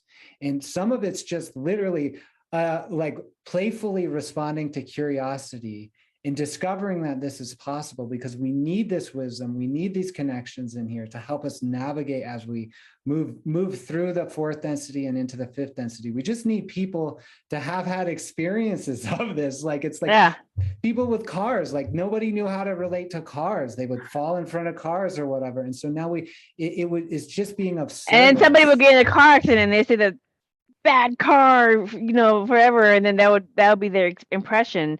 There's good and bad. They're just tools. They're just tools. How you use the tools is defining. So we can believe it into being, and all sci-fi is believed into being anyways. It starts with the thought and the concept, and then somebody starts creating it and so forth. But I actually had a client recently who was a blue being who escaped the blowing up. She had a past life regression, but her blowing up of her planet, and her husband landed in some volcano, some island up north in Earth, a snowy volcano, but they ended up getting pillaged by some Earthlings, not so friendly. So I said, "Oh, you should have landed on the warmer islands, not the ice islands." But that's a different story. But there was definitely some interesting lessons there that she learned about. But they were on an invisible ship, and it's on the top of a volcano, an inactive volcano. So you saying, which is funny because you're saying there are these invisible light ships all over the earth just sitting around. Can people like walk through them? Oh yeah, Or do I they would like, if imagine. they run into these invisible ships, they just, oh, I found something? How is it? Is it Yeah, I would imagine. I mean, these things have a consciousness to them, so it's sort of like I mean, you wouldn't accidentally step into them. I mean, I think there would be some strange configurations of events that would like the natural portal system opening up, but generally, you wouldn't have you would just walk through it. It would just be maybe you would feel chills if you're sensitive. That's kind of what, and I think actually, given the instructions to like go out and walk in nature and tune in, so you're like tuning in with your heart and learning about the frequencies from those light ships or whatever, and then you're recognizing that through something extrasensory. But again, so it's like belief, intention, and invitation is the formula they gave to work with these light ships in particular. And then the invitation would be the conscious permission. So just like we in human relationships have consent boundaries, like you would never kiss someone without having the consent beforehand. Otherwise, we call it something else than like consented relationships. So too, these conscious beings need consent from us at not just the conscious level. We can say, yeah, I want to see a UFO. I want to see an ET come to dinner, right? But actually, it needs to vibrate at many, many different levels. And I give the metaphor of quitting smoking as because I was addicted to cigarettes for years. And I was like, I am going to quit cigarettes. And I use my voice to express my conscious intent. And I still smoke cigarettes every day. It wasn't until I was able to create a sense of coherence between my subconscious mind, my conscious mind, going through the process of healing and of learning how to establish that rapport. It was only after that I was able to express my conscious intent to my body in a way that responded and quit smoking cigarettes. So in the same way, we have to go, I give permission and invitation to the light ships coming into my life or me into them, but there might actually be a series of experiences, a series that expands your capacity to actually give that permission. So that's why they say be more open than closed, to send out these intents and things like that, and to really establish rapport and, like you said, discernment. So it's really a relationship building experience, I would say. Yeah. Well, hot dog, down your arm to be trying to find some light ships in the woods. we'll see. And I'm sure I will. And I don't need to share my ship with anybody else. So if it happens, it happens. But but again, even if you find something and somebody else, it's not within their energy signature, they're not going to be able to see it anyways. Right? Oh yeah. I mean, like with the Atlantean ones, it was specifically a working from several different versions of my life, like several different incarnations work together to create this situation. So it's really, really tuned to the situation. I would suspect that every single person has the capacity to tune into something like this. Every single soul has something like this. And really the knowledge here of the light ships was offered specifically for the experience of ascension, the actual movement and navigation of the galactic energies as they come in through like the solar flare events and things like that. Because there's going to be sometimes we might expect some sort of massive experience. And so to navigate that, we need some vehicle. And so those have already been prepared, is what they're saying, by the work of several different lifetimes. And that so that's one of the contexts of this knowledge coming in. It's not necessarily to like fly around and have fun, but rather to help us navigate this ascension experience. Okay, so let's talk about this ascension experience. Okay, so my definition of ascension is to just level up your frequency to higher levels of consciousness. And when you level your frequency to higher levels of consciousness through all the different ways in which we've discussed and more, you put yourself into a match to a reality that is in line with whatever energy signature you're at. So, matching frequencies. So, so some of these channel aliens, they invite us to become gods, and they'll teach us how to ascend. So first question with that is, how can we become gods if we are already a fractal expression of God itself embodied in each and every one of us, experience to creation its own creations firsthand. So can you explain how do we become gods if we are fractal expressions? Yeah. So the understanding here is that we are already God. There's nothing else to do. We're already enlightened activity. We're already Christ. If we're experiencing anything different, it's literally just egoic conceptual persona mind thing. This is a very Buddhist understanding of being a misapprehension of reality. So when we suffer, when we think we're identified as this ego mind complex thing, it's just literally a pattern of mind that creates these projections and reflections and experiences that feel very real. But ultimately, we're God. In this context, the sense here also relies on the notion of God incarnating into matter to know itself and then coming back to the experience of God. So there seems to be an experience of transformation and growth of that consciousness through this experience. Like it's not just I'm the fractal of God expressed in Daniel, and then I'm going to return back to source as source. I'm going to have my fingerprint now. Daniel's fingerprint will be on this God consciousness forever, and it'll become the next version of Daniel or something like that. So the invitation here is to use the practices of mind, again, like meditation, lucid dreaming, to realize and to establish an identity in the egoic mind processes that you yourself are God, all things are one. And this to me looks very similar like Mahayana Buddhist practices, where we see all beings as one and can see that's why we should be of service to them ultimately, because we're all one thing. And that's really establishment of these patterns of mind. Yeah. Right. So for like what comes to mind for me, I know Daniel, you do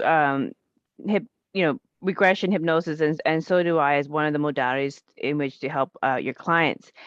And one of the things is to accept that you are multidimensional or you are multifractal. So you are having your identity and your individual experience, as well as you are part of the whole of the consciousness of God itself, and you can exist in both existences at the same exact time. Just depends on the viewpoint in which you look at. So what for some people, they're going to have a really hard time thinking in multiplicity of self, where they're like, well, how can I be that if I'm here right here? I'm here right here. How can I be that? It's like, well, how can you exist when you were a baby and you're here right here as an adult? Yep. In another time frame, you existed as a baby, you existed as a teenager, you existed as a what whatever it is that you exist at. Those existences still exist in this time frame, but right now you're focused on the age and the experience you're having right now. And so it doesn't take away from those other experiences of self as existing right now. So and so this is a difference in the thought process of seeing yourself in singularity and then seeing yourself in multiplicity. So what you're saying is these Enochian angels are inviting us to open ourselves up to understand and see ourselves in multiplicity. Oh yeah, absolutely. Yeah, they give a metaphor very similar to like dreaming. So the understanding here is when we have a dream, there are dozens of characters and dozens of situations, and we're identified generally with only one, which is the dreaming body, the person having the experience in the dream. But when we wake up, we go, oh my gosh, I'm something completely different. And actually, I was the nightmare monsters. I was the person that I thought I was, and I was actually the situation of the dream itself. I was all of those things.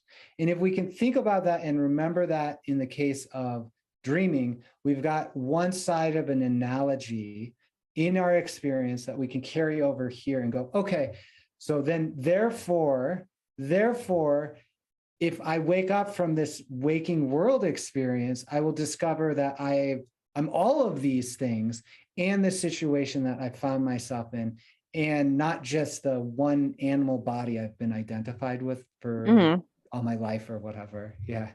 Right. So let me ask you this about navigating the existence that you're in right now. So I the consciousness exploration, and we're talking about traveling the multiverse using our consciousness, and scaling up these different frequencies in our consciousness.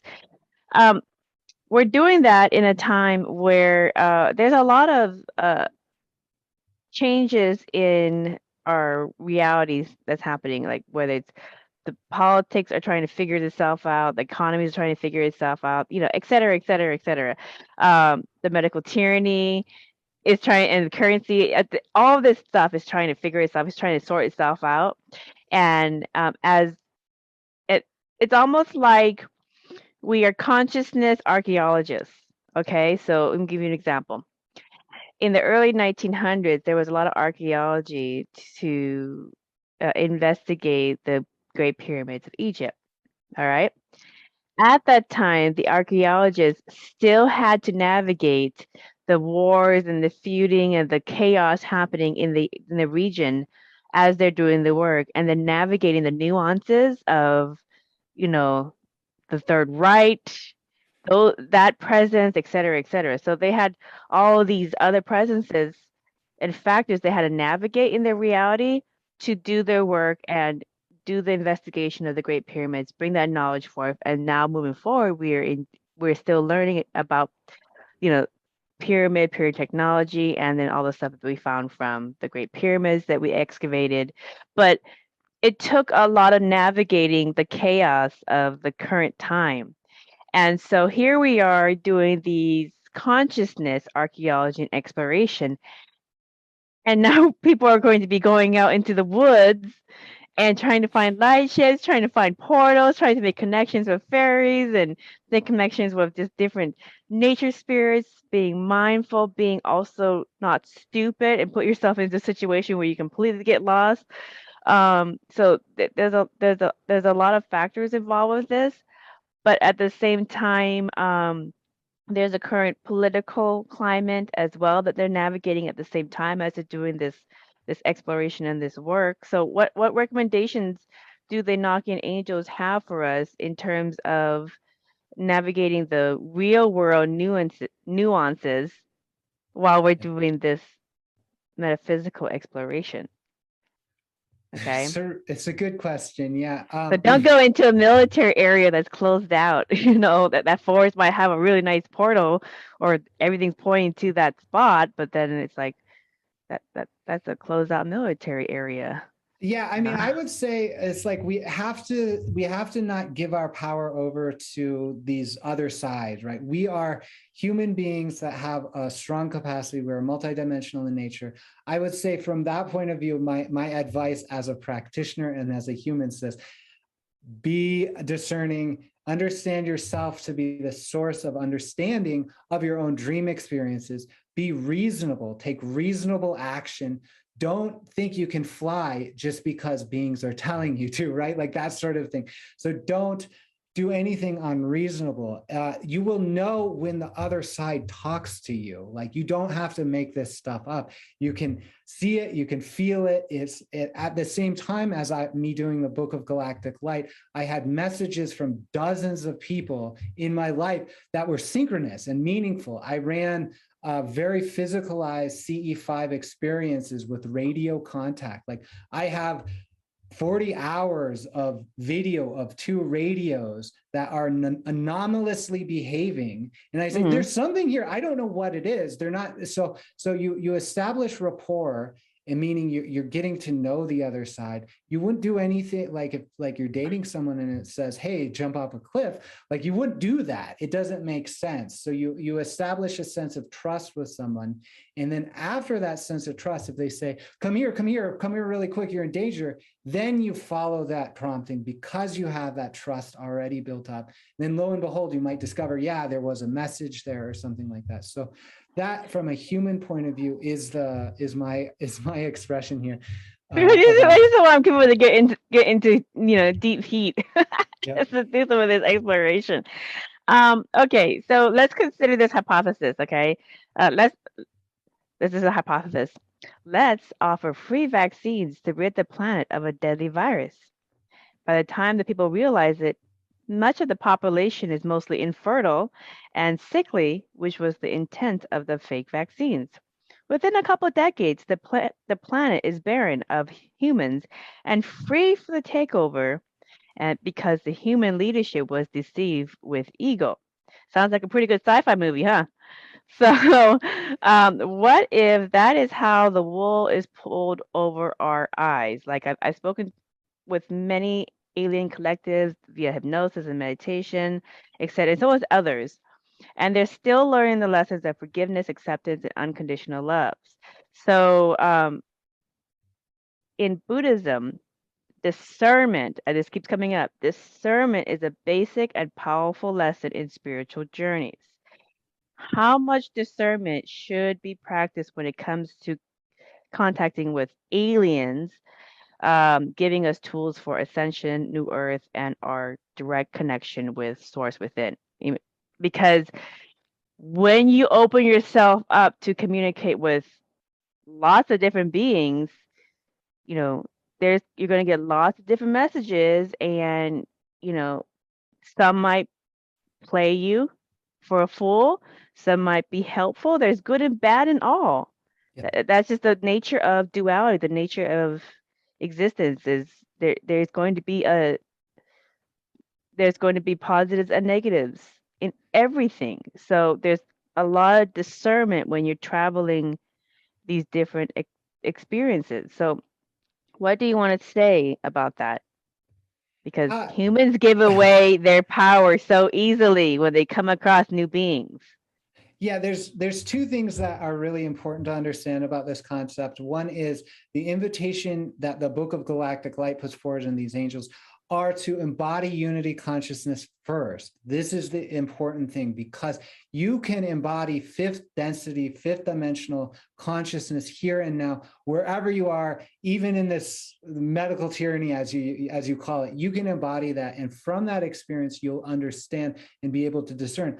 Is that source message, is that message from the ETs offering technology from the point of view of unity consciousness from the higher densities, or is it still stuck in the lower densities? The second thing I would say, or they would say about this, is an understanding of the density. So we're talking about third, fourth, and fifth densities here and now on planet Earth. We were in the third density for a while. We're now actually actively in the fourth density. We're shifting into the fifth density. A lot of the nefarious evil ETs that come and have deals with Eisenhower to take abductees, to whatever, those are fourth density beings. And actually, it's important to know how that works, because these are fourth density beings that sometimes pose as fifth density, sometimes trick you. That's where I think a lot of the secret space program stuff is coming from, is these highly advanced fourth density creatures. These are creatures that can go backwards and forwards in time. And so one of the messages of the Book of Galactic Light is to start with the unity consciousness, start with where you're at. And one of the things that they are particular about is how this works, right? So we have remote viewers that reach out to go, where are the ETs in our world? Where's the Draconian versus Pleiadian battles? All this sort of Star Wars type experience through remote viewing, through channeling. As it turns out, they say that the world is very narrative-based, story-based. It loves that story. It loves the consciousness of that. And so it may actually create those enemies, like the draconian enemies, by going backwards in time, because time doesn't matter in the top end of the fourth density. It can really go backwards and forwards in time. So they say the sense of reaching out and exploring these evil alien empires as they're fighting against the Galactic Federation or whatever in the world, that activity of these psychics are actually creating a lot of that battle. And actually they're saying this is sort of what happens in between the fourth and the fifth density. Is they're saying this is sort of like having oil and water and a bunch of cork or whatever that's floating in between the two densities. This sort of like alien takeover through whatever. Like that's happening all the time. And Yeah. we really need to pierce through that first by embodying unity consciousness, by practicing meditation and love for self and forgiveness of others. And then from there, that sense isn't as potent or as powerful. Right, right. So it's almost like there's a little consciousness, I don't know if the correct word is war going on, where the people who are focusing on consciousness, manifestation, and anchoring in the higher versions of reality, and others is focusing on anchoring in kind of more like you said, like the Star Wars, feuding the negative narrative, alien invasion, that kind of stuff. So, you know, with that question, I want to leave this Buddhist quote because as people get into consciousness exploration, they are going to be coming across different levels of consciousness and different beings. And this is why in Buddhism, boundaries and discernment is so critical because you can get burned. You can get burned because you're in a space that is, and there's different levels. As you get to the higher levels, everything's hunky dory and magical. But until you get into those levels, there's beings at different levels, and they're going to test you to see if you are ready for the higher levels. So, the quote that comes to mind is to beware of truth. You may have gotten the wrong half of the truth. Furthermore, real friends are never lost. You lose people masquerading as friends. So, Daniel, are these other beings or alien races genuine friends of humanity, or are they masquerading as friends?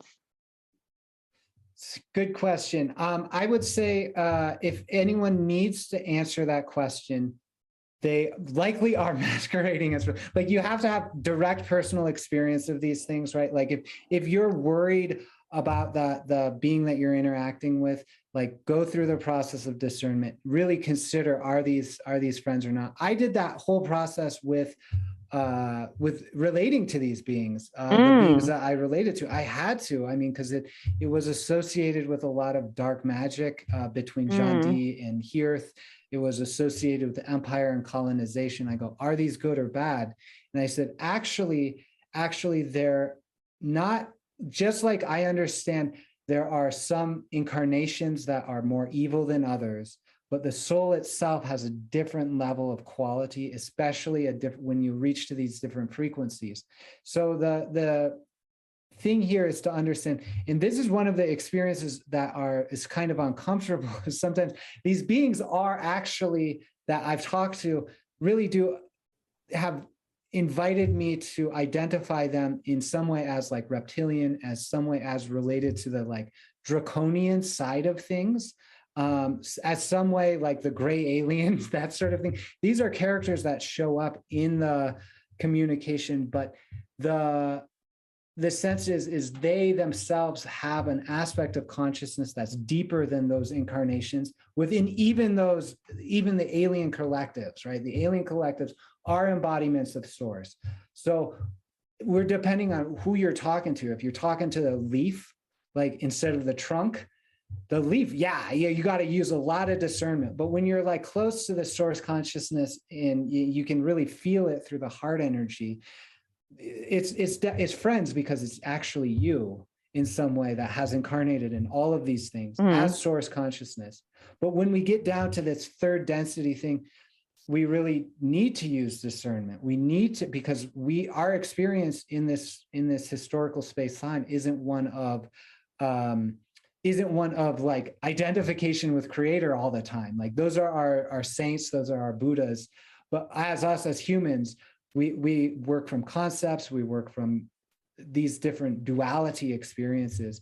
And so a lot of this stuff I see happening, especially in regards to the galactic wars, is these are friends that I would say are masquerades. This is a masquerade. The sense of the like the good savior, the alien savior, by way of like people sometimes talk about the Ashtar Command or Galactic Federations clearing the galaxy of like the Nazi reptilians. This is a narrative that's like rather large in terms of secret space program. I'd say both sides of those, the good and the bad, are posing are not friends. They look like, the good side looks like friends, but that's literally because they're inviting us for a further identification in polarity of light. When we go, oh, this is a light thing, that creates the capacity for darkness, as opposed to seeing both in balance. And then that's the middle way is what I would recommend, to be honest. Yeah. So so even, I mean, because I say this in politics. You can say this also in economics, and now we're saying this in consciousness exploration into higher dimensions of reality through these different explorations. These good and bad guys in the narratives are just two sides of the same hand. Yep. Okay, so they exist so that you can discern from the two and then decide what to do next. Kind of navigate between the two and come out the other side with maybe a different experience that's much more pleasant than Yes. taking a side. Okay, that's a hard lesson. Daniel. Woo, well, let's see what everybody gets.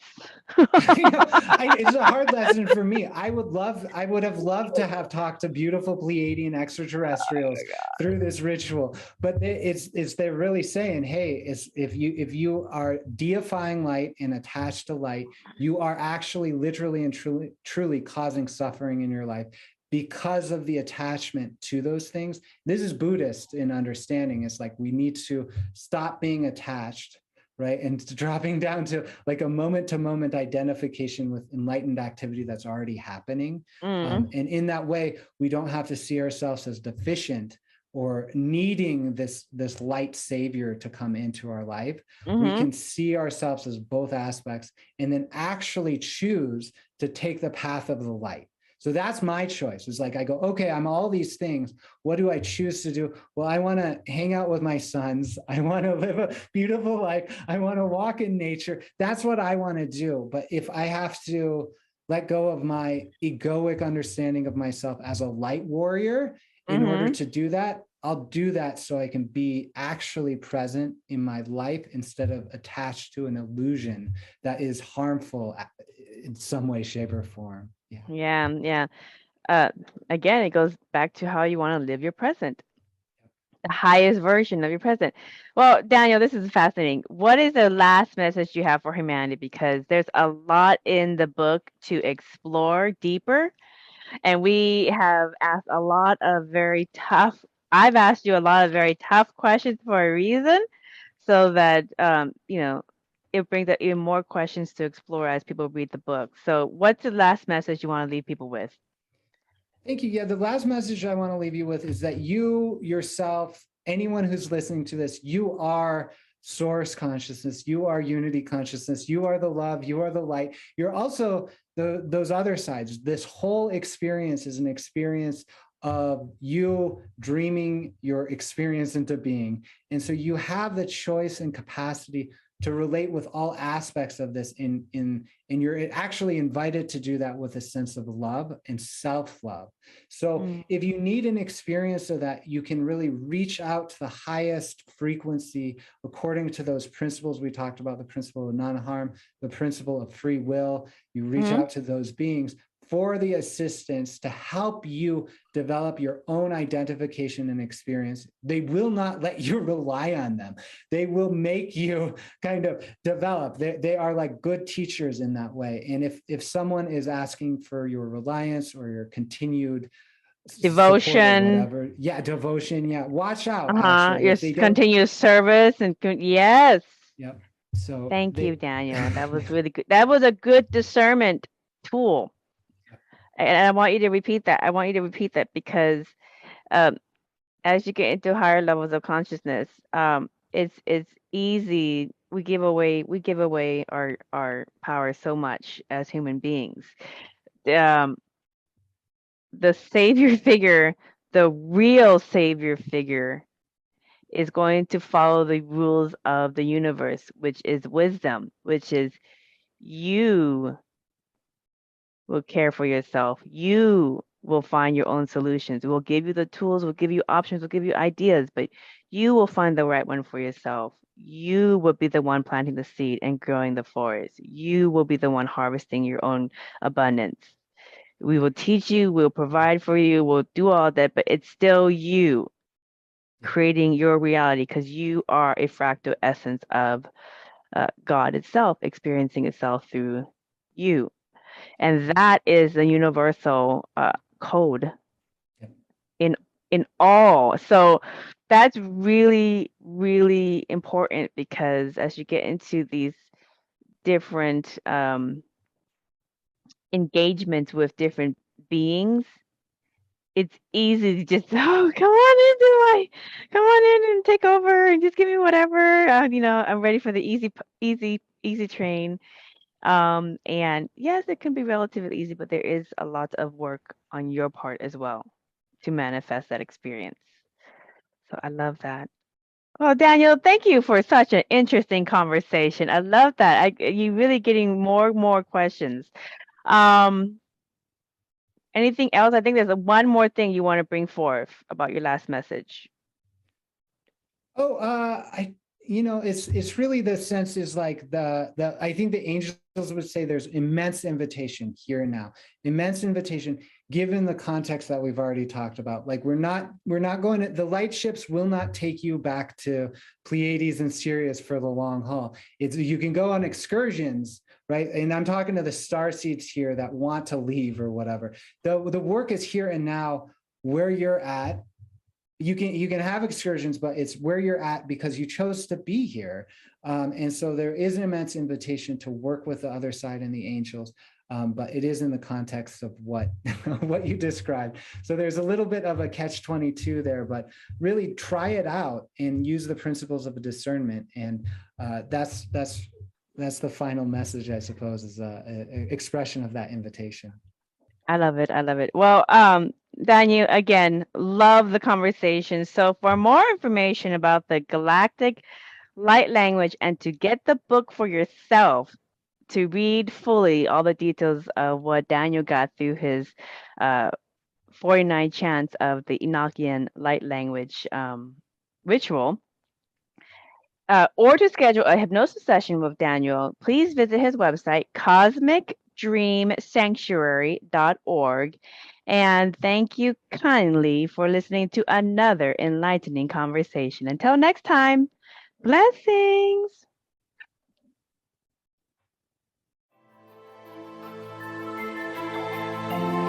We hope you enjoyed this episode of Merkaba Chakras, where we talk Buddhism in the 5th dimension. For more information about today's guest, please go to the show description. For more information about Vaughn's metaphysical work, please go to merkabachakras.com. The views expressed today are for entertainment purposes and do not necessarily reflect the views of the host or replace any medical or legal advice. Don't forget to subscribe for more interviews about the 5th dimension. Until we meet again, blessings.